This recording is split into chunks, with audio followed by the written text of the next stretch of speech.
News coming in. We're going straight across to BJP. Shambit Patra who's speaking right now. Let's take a listen. Bengal में दीदी की दादागिरी यह आज पूरे भारतवर्ष में ही नहीं विश्व में लोग देख रहे हैं। अभी ऑक्सफोर्ड में जाके ममता बनर्जी ने कहा कि मैं टाइग्रेस हूं। कोई टाइग्रेस कभी भ्रष्टाचार में लिप्त नहीं होता। कोई टाइग्रेस कभी अपने ही बच्चों का भक्षण नहीं करता है। जो वास्तविक लीडर होता है वो कभी पैसा मार करके भ्रष्टाचार के और करप्शन के माध्यम से अपने ही लोगों को नर्क में नहीं भेजता है, उनका जिंदगी उनके जीवन को नारकीय नहीं बनाता है। मगर बड़े दुख के साथ कहना पड़ रहा है कि ममता बनर्जी एवं उनकी सरकार ने बंगाल में जिस प्रकार से भ्रष्टाचार को अनलीश किया है, भ्रष्टाचार को खुलेआम छोड़ रखा है, आज उसका गाज लाखों लोगों के ऊपर पड़ा है। आप सबने देखा कल सुप्रीम कोर्ट, भारत का सर्वोच्च न्यायालय सुप्रीम कोर्ट ने बंगाल में जो स्कूल भर्ती घोटाला हुआ था, स्कूल भर्ती घोटाला 2016 से 2021 के बीच लगभग 23 से 24 लाख एप्लीकेंट बंगाल के अंदर टीचर और नॉन टीचिंग स्टाफ की पोस्ट्स जो एडवर्टाइजमेंट के माध्यम से निकली थी उसमें उन्होंने अप्लाई किया था।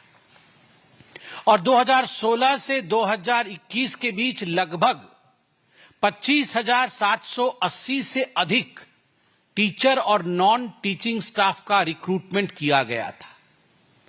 और उसमें इतने बड़े तादाद में भ्रष्टाचार हुआ था कि इस विषय को लेकर अनेकों लोग कोर्ट में गए थे। और उस समय बंगाल में इसे ब्राइब फॉर जॉब स्कैम, पैसा लेकर काम देने वाला scam, bribe for job scam और स्कूल भर्ती घोटाले के नाम से जाना गया। अप्रैल 22, 2024 में कलकत्ता के हाईकोर्ट ने बड़ा स्पष्ट निर्णय दिया। उन्होंने यह निर्णय दिया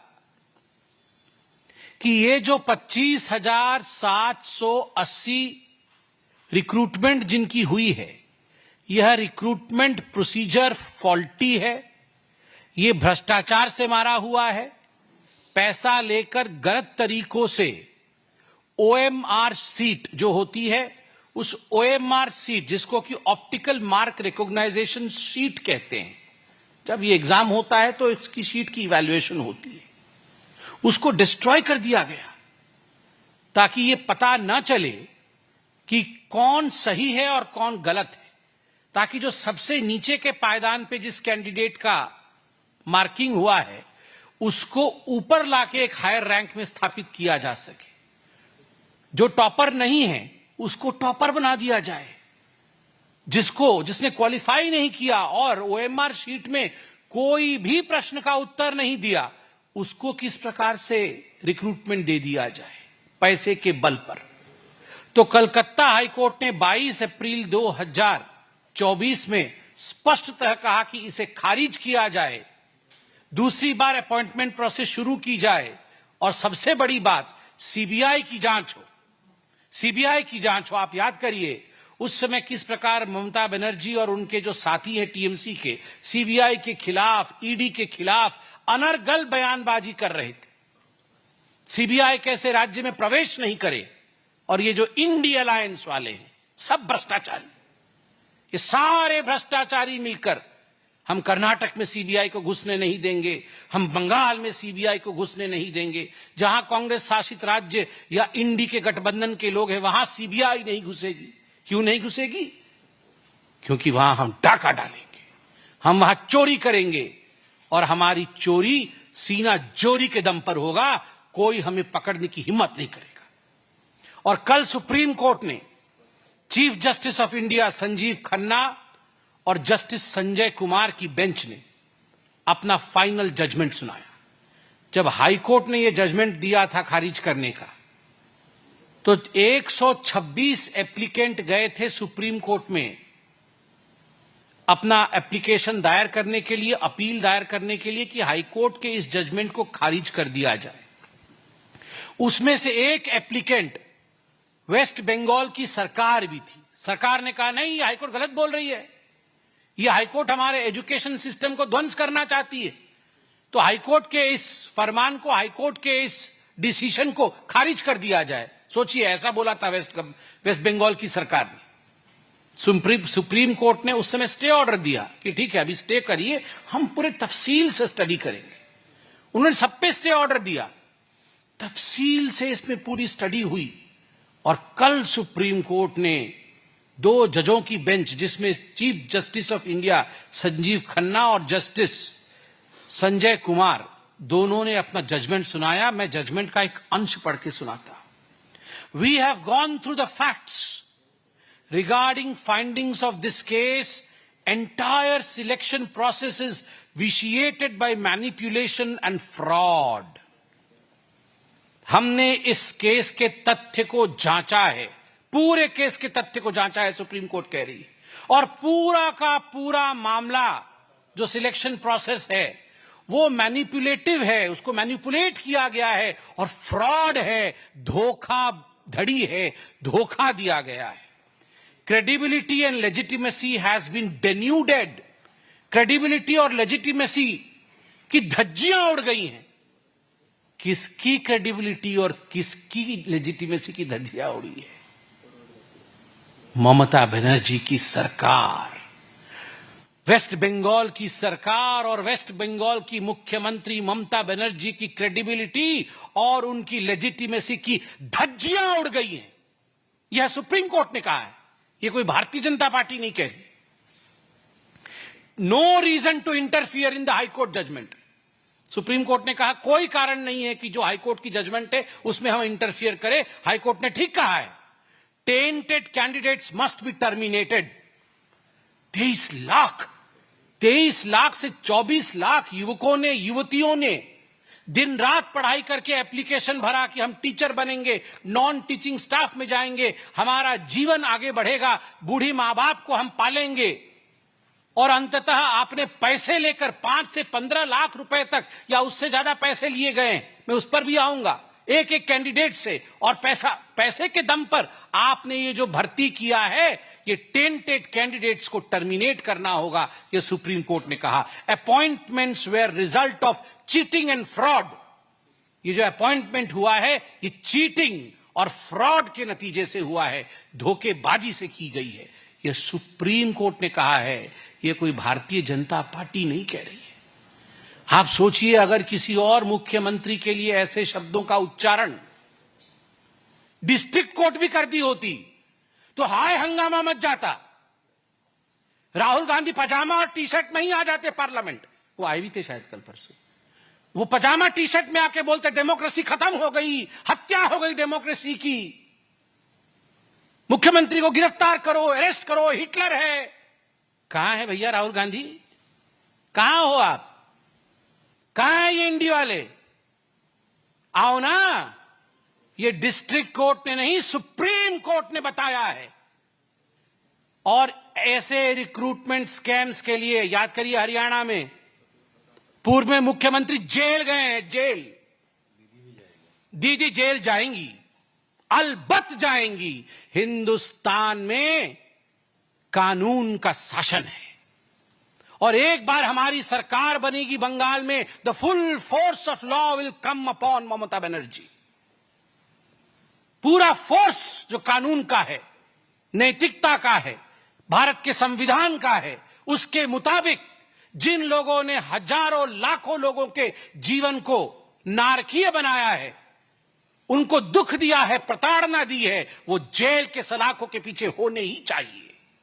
मैं आज न्यूज में देख रहा था, कितने लोग रो रहे हैं, कितनी टीचर्स रो रही हैं, उनका घर बर्बाद हो रहा है।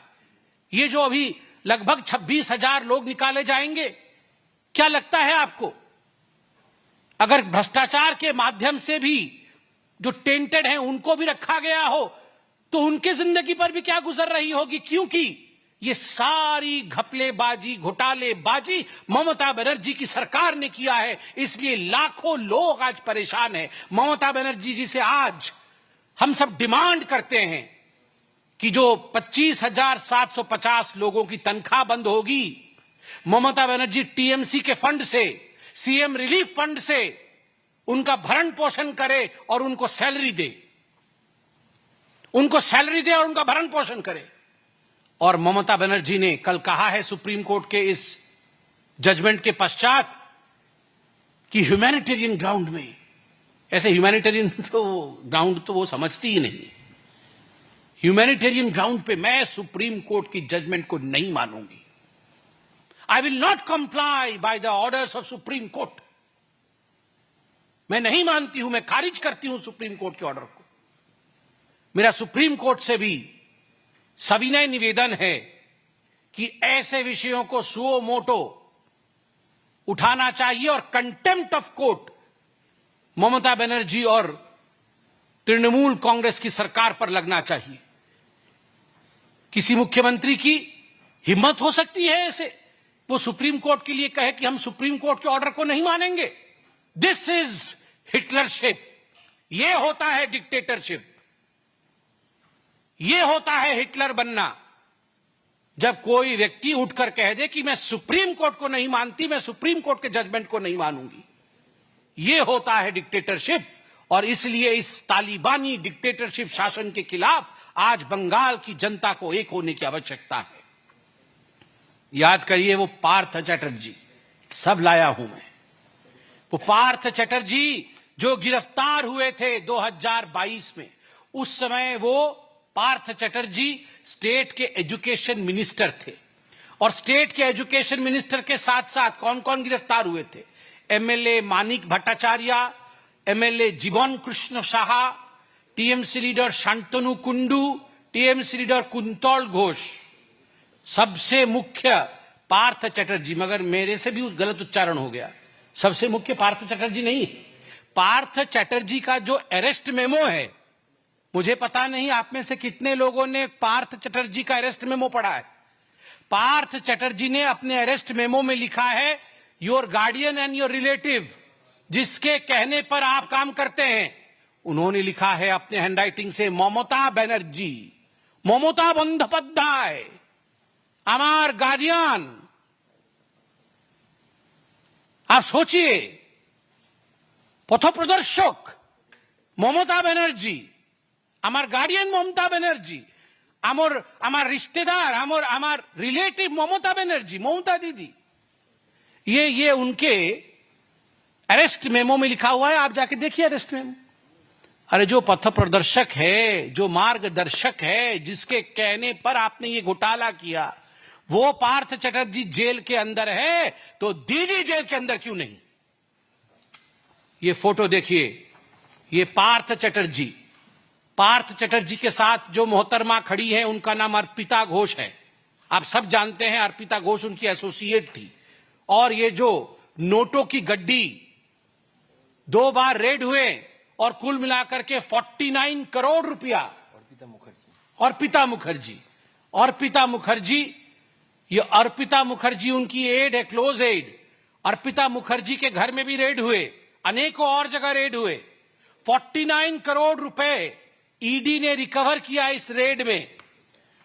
आप अभी जो मैंने बताया अरेस्ट मेमो में क्लोज रिलेटिव एंड मार्गदर्शक, देखिए ये चिन्ह दोनों मार्गदर्शक से मार्गदर्शन ले रहे हैं। आप देखिए फोटो अच्छे से देखिए, इसको छापिए भी। ये देखिए क्या करना होगा, पूछ रही हैं दीदी से पार्थ जी पूछ रहे हैं, दीदी बोल रही है सब घोटाला करो, ये पैसा टीएमसी में जमा करो। यही बात हो रहा है यहां। देखिए, ये देखिए वही चल रहा है दोनों के बीच खुसुर फुसुर, किस प्रकार करोड़ों रुपए हथियाया जाए। ये दोनों देखिए जरा, गार्डियन एंड क्लोज रिलेटिव दोनों की फोटो। और ये देखिए जनता की गाढ़ी कमाई और जनता की गाढ़ी कमाई के क्या यहां हश्र किया गया है। अरे ऐसे तो हमारे घर में झाड़ू मारेंगे तो गंदा कागज भी इतना नहीं निकलेगा। मतलब अभी गंदा कागज भी इतना नहीं निकलने वाला है। और हम लोग सब पॉलिटिकल लोग हैं, हमारे घर कई अखबार आते हैं, हम अखबार का ढेर भी लगा देना 1 महीना का तो भी इतना नहीं लगेगा। और ये सब 2-2 हजार रुपए के नोट है। आप देखिए जरा, 49 करोड़ और न जाने कितने कितने कहां छुपा रखे होंगे, इलेक्शन में बांट दिए होंगे। और ये किसकी खून पसीने की कमाई है? ये वो जो 24 लाख एप्लीकेंट आए थे, उन 24 लाख एप्लीकेंट की खून पसीने की कमाई है, खून पसीने की कमाई। मुझे अब सिर्फ इतना कहना है कि Mamata Banerjee has no right to stay in power now. Mamata Banerjee को कुर्सी छोड़ना होगा, ममता बनर्जी को रेजिग्नेशन देना ही होगा। वो ह्यूमैनिटेरियज्म की बात करती है, मानविकता की बात करती है, मां माटी मानुष की बात करती है। अगर उनमें इतना भी तनिक भर भी कहीं सेंस ऑफ रेस्पॉन्सिबिलिटी बाकी है तो तुरंत आज के आज ममता बनर्जी को रेजिग्नेशन दे देना चाहिए, नंबर 1। नंबर 2, स्पष्ट रूप से हम कहना चाहते हैं, जिन लोगों को निकाला जाएगा उन लोगों को तनख्वाह देने का काम ममता बनर्जी की सरकार करे। नंबर 3, हम जानते हैं ये जो मुद्दा है ये आज बंगाल का ही नहीं पूरे भारतवर्ष का एक बड़ा मुद्दा है। और आज ही आप देखिएगा ममता बनर्जी कुछ ना कुछ ऐसे दंगे इत्यादि भड़काना शुरू कर देगी बंगाल के अंदर, ताकि किसी भी कीमत पर लोगों का नजर इस घपले से हट करके लोग अपने आप को बचाने में, लोग अपने आप को किस प्रकार से सुरक्षित रख के उस पे लगेंगे। Civil instigate fears among people. आप देखिएगा आज भय का वातावरण बंगाल में बना देगी वो, कुछ ना कुछ करेगी ऐसा जिससे वहां भय का वातावरण हो जाए। और मैं कहना चाहता हूं ममता जी से और टीएमसी से, कुर्सी खाली करो, कुर्सी खाली करो कि जनता आती है, चेयर खाली करो, जनगण আসছে, जनगण আসছে ममता दी, চেয়ার খালি করো। করতে হবে, অন্য উপায় নাই, করতে হবে, চেয়ার খালি করতে হবে। बहुत बहुत धन्यवाद।